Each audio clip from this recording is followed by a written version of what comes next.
ચોમાસાની ઋતુમાં વરસાદના પાણી ભરાવાના કારણે, ખાડામાં પાણી ભરાવાના કારણે ગંદકી થતી હોય છે, મચ્છરનો ઉપદ્રવ પણ થતો હોય છે, બીજા જીવજંતુઓનો ઉપદ્રવ પણ થતો હોય છે.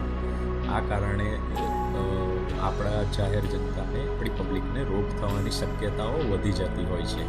તો આ શક્યતાઓ ન વધે, આપણે સેફ રહીએ, આપણને માંદગી ન આવે, એ માટે હું એટલું જ કહેવા માગીશ કે જ્યાં પણ આપને ગંદકી દેખાય તો ત્યાં આપ એને દૂર કરવાનો પ્રયત્ન કરો. આપણા લેવલનું હોય તો આપણે જાતે દૂર કરી દેવી જોઈએ. કોર્પોરેશન લેવલનું હોય તો કોર્પોરેશનને જાણ કરી દેવી જોઈએ, પણ ગંદકી દૂર કરી દેવી જોઈએ. છેલ્લા 1 અઠવાડિયા દરમિયાન SSG હોસ્પિટલ વડોદરા ખાતે ડેન્ગ્યુના 21 કેસ નોંધાયા છે, જે પૈકી હાલમાં બધા તબિયત સ્થિર છે.